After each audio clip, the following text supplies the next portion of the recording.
لوبلینوی مسکو باعث اعتراض مهاجران کره توجیک و متوقف شدن کار این فروشگاه شده است. خطپستی با عیب آب که ثروت مهمترین تاجیکستان است ولی کمبود و صفت آن مایه نگرانی جدی شده است. مثال می‌آوریم که یکی از 4 خانواده به آب در حالت ضرورت دسترسی ندارند. همانگونه یکی از 5 خانواده بعضاً تا 1 هفته از تامین آب آشامیدنی محروم می‌باشند. و مقامداران توجیک ناله و فیغان عزاداری و تعزیه را منع کرده اصرار می‌ورزند که این اقدام جوابگوی میارهای مذهبی امام اعظم است. گریه کردن، پس گریه کردن، اشک ریختن، حتی پیغمبر خدا وقتی که فرزندش ابراهیم وفات کردند، پیغمبر ما صلی الله علیه و سلام اشک ریختند.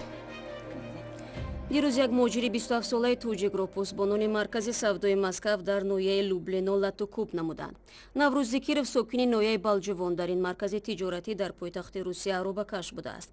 شاهدان میگویند اصل مناقشه از جنجال پرداخت حق گذر کردن اروبه‌های پربار سر زد.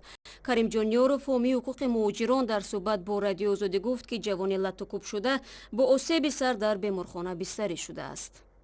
او زنده است و در بیمارستان جایگیر کرده شده است و او را باید تشخیصی دوباره کنند و از روی گفته منبع ما وضعش خوب است. سرش در حقیقتا آسیب دیده است و بعضی جایهای دیگرش هم آسیب دیدن در تنش و موافق خبرهای دیگر که ما انیق میدونیم در آنجا چند نفر جبر دیدن، از آن جمله 1 نفرش پایش شکسته است که در یک خانه شخصی زندگی کرده ایستاده است. نفر دیگری هم به بیمارستان برده شد که نوای نشر ویدیویش هم به دست ما رسید و ما آن را نشر کردیم. او زاده ناحیه لینین سابق لینین حاضر رودکی می باشد و وضع هم خوب است. از این خاطر از تمام شهروندان تاجیکستان خواهش کرده می شود که به خاطر جلوگیری و پیشگیری از هر گونه خشونت، از هر گونه جنگ و جنجال با کارمندان این بازار یا که با دیگر احتیاط کنند. طبق اطلاع اخیر فروشگاه مسکو بسته است. اصلا شام روز گذشته بعد از لطوکوب این شهروند تاجیکستان مهاجران کره توجیک در نزد فروشگاه مسکو تجمع کرده خواستار مجازات نمودن عاملان شدند. مقامات 10 نفر از این مهاجران عدالت طلب را بازداشت نمودند. کریم جانیاروف از مهاجران دعوت دارد که به هیچ گونه اغوا داده نشوند. درباره بازداشت شدگان همینقدر گفته میتوانم که شماره آنها از روی برخی حساب‌ها از 50 تا 150 نفر را در بر میگیرد. شماره انیق را یگان نفر یا یگان کارخانه دولتی یا که یگان تشکیلات غیر دولتی هم نمیدوند، چون که ما میدونیم در این واقعه وقتی که رخ داد به آنجا قواهای زیادی پلیس از آن جمله راسگواردی امان به آنجا دعوت کرده شدند از تمام مناطق خودی شهر مسکو و بسیار جوانان را بازداشت کرده به شعبه های پلیس همین منطقه بودند که در آنجا چند شعبه پلیس وجود دارد. از این رو حساب معینی نیست. از روی معلومات آخرین آنها را تفتیش کرده ایستادند و شخصانی که حجت‌هایشان درست باشند آنها البته جواب داده میشوند و شخصانی در بین آنها اگر شخصانی باشند که قانون ویران کرده باشند آنها از حدود شهر مسکو از حدود روسیه اخراج کرده میشوند به مهلت 5 سال.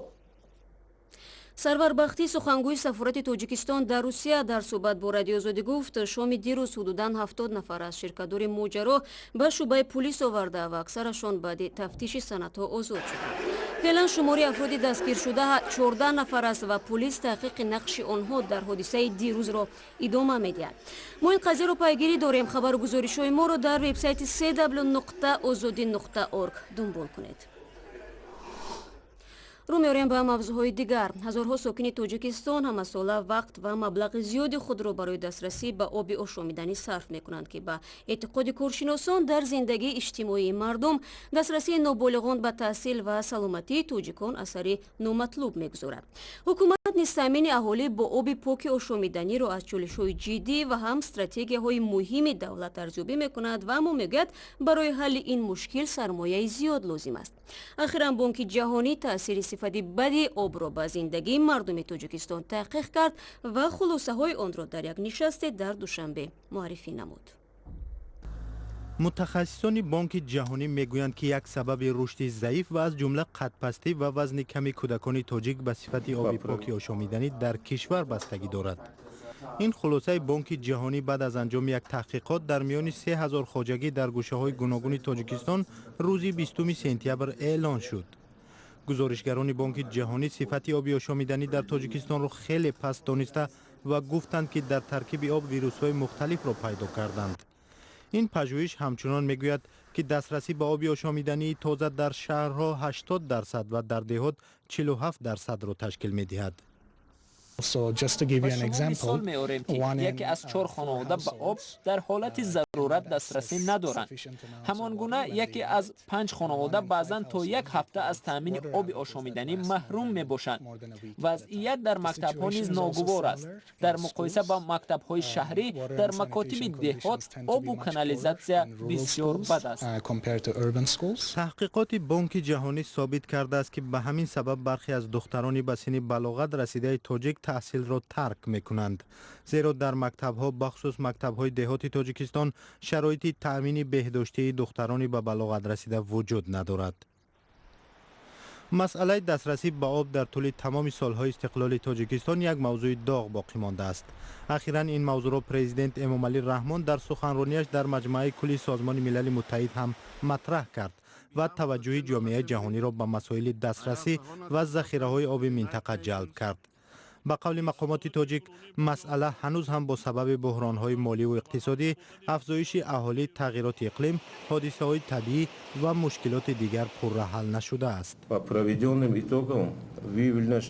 پژوهش برای برقرار نمودن نظام کمونالی تا سال 2025 $2 میلیارد لازم است. همانگونه از جمله برای تامین آب و کانالیزاسیا $1.7 میلیارد ضرور است. В том числе для восстановления системы водоснабжения и канализации $1 миллиард 700 миллионов. مشکل دیگر به قول مقامات در نبود انفراساختار کلی یا عبور آبگذر در تمام مناطق تاجیکستان است که 93% قلمروش کوهستان است و در سالهای جنگ شهروندی نظام بنیاد شده دوران شوروی آب تامین کنی هم در برخی مکانها خراب و کارناشایم شد.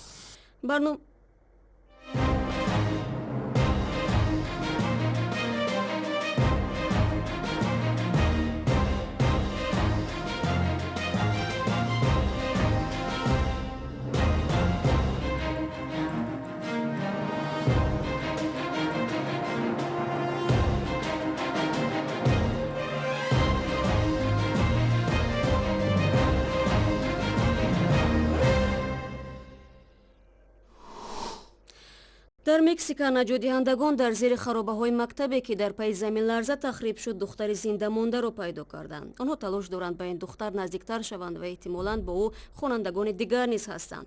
اسم او فریده است و 12 سال دارد. نجات‌دهندگان هنوز برای بیرون آوردن وی از زیر خرابه‌ها موفق نشدند ولی توانستند همراهش صحبت کنند. او گفته است که همراهش 2 کودک دیگر نیز هست و در اطرافش جسدها خوابیده‌اند. این دختر افزوده است که نمی‌داند که تعداد زنده مانده‌ها چقدر است. در محل حادثه ده‌ها نجات‌دهندگان قرار دارند. دستگاه‌های آنها نشان دادند که در زیر مکتب ولنگور دست کم 5 نفر هستند. روز سه‌شنبه بر اثر زمین لرزه در مکزیک نزدیک 240 نفر هلاک شده، حدود 200 نفر دیگر آسیب دیدند. در پی شکستن محاصره در ایزور سربازان ارتش سوریه با کمک متحدانش به ساحل شرقی رود فرات عبور نموده عملیات بر ضد گروهی به نام دولت اسلامی را ادامه میدهند و اما در گوشه های دیگر شهر که از جنگجویان پاکاری گشته است به تدریج حیات آسایشته احیا می شود.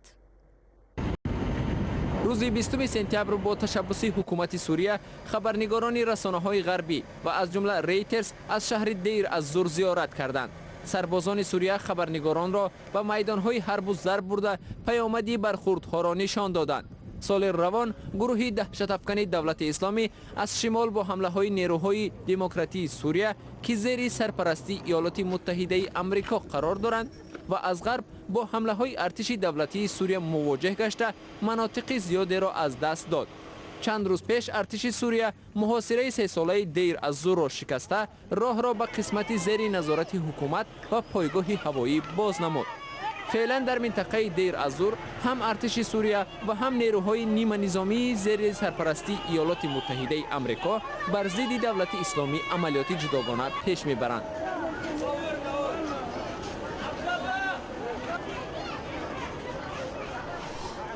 бармегардем ба тоҷикистон.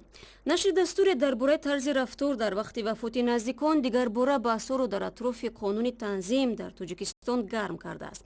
аксарият тартиботи навро ки дар маросими дафн аз ҷумла доду фиғон кашиданро манъ месозад дахолати мустақим ба ҳаёти шахсии инсон унвон мекунанд. ҳамсоҳбатони ҳамкорамон шодмони ятим низ мегӯянд ба ҳангоми мусибат идора кардани эҳсосот тақрибан номумкин аст.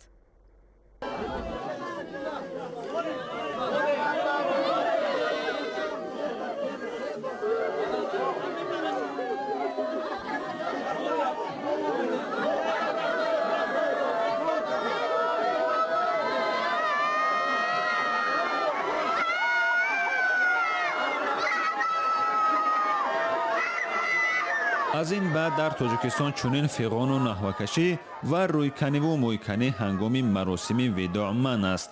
پوشیدن لباس سیاه را نیز اجازت نمیدهند و زنان هم نباید با ناله و فریاد از پس تابوت از حولی بیرون شوند.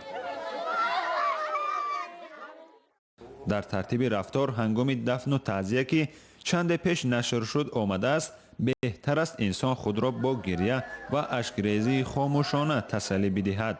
مقرراتی که به گفته بعضی ها اجرای آن امکان ناپذیر است. یعنی در دایره قانون شریعت است که موح کندن، روح کندن، مثلا داد زدن بالای سر میت، یعنی از نگاه شریعت درست نیست. ولی گریه کردن، پس گریه کردن، اشک ریختن، حتی پیغمبر خدا وقتی که فرزندش ابراهیم وفات کردند، پیغمبر ما صلی الله علیه و سلام اشک ریختند، یعنی اشک ریختن درست است. مقامات میگویند هدف دستور راهنمایی مردم است که گاهی در مراسم عزا حتی نوحه‌گر حرفه‌ای دعوت میکنند تا صدایش در تمام ده شنیده شود. آنچه که در ترتیب مذکور گردآوری شده است همه موافق به طلبات شریعت اسلامی، مخصوصا طلبات مذهب حنفی است که اکثر کل مسلمانان کشور ما پیروی این مذهب هستند و چون یک طلبات به میان آمد در سالهای آخر که باید چون یک ترتیب به صفت یک راهنما، یک دستور برای مسلمانان کشور تهیه شود تا آنها توانند در دایره آن و با رعایت نمودن بندهای علاهیده آن مراسم‌های دفن عزاداری خود را برگزار نمایند. با گفته مقامات هدف جلوگیری از مبالغه و اغراق در مراسم دفن و عزا است که بسیار به نظر می‌رسد. دیگران دستور نو را ادامه مداخله به زندگی خصوصی مردم می‌شمارند که قانون اساسی منع کرده است.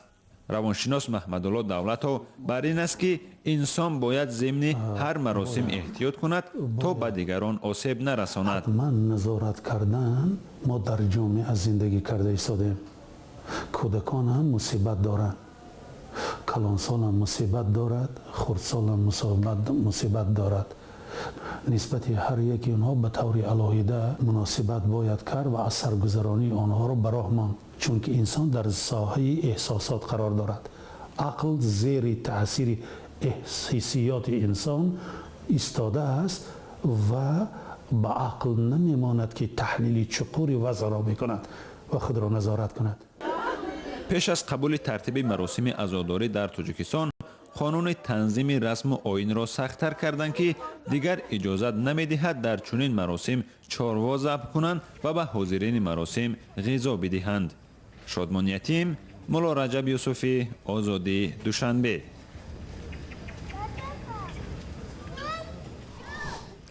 این چند خبر و گزارش مهمی بود که تو همین لحظه در اختیار داشتیم و طوری در اول برنامه ما گفتیم ما قضیه لطکوب شدن یک مهاجر تاجیک رو در بازار لوبلینوی مسکو پیگیری داریم. این جوان حالا در بیمارستان است و کارشناسان از مهاجران تاجیک دعوت میکنند که با احساسات دادن نشوند. خلاصه خبرها و ویدیوهای بیشتر از این رو شما عزیزان میتوانید در وبسایت ما www.azadi.org و در صفحه های ویژه ما در فیسبوک، توییتر، ادناکلاسنیک و اینستاگرام و در یوتیوب و دیگر شبکه‌ها پیگیری کنید. تشکر برای همراهی و خدا نگهدار هر یک شما.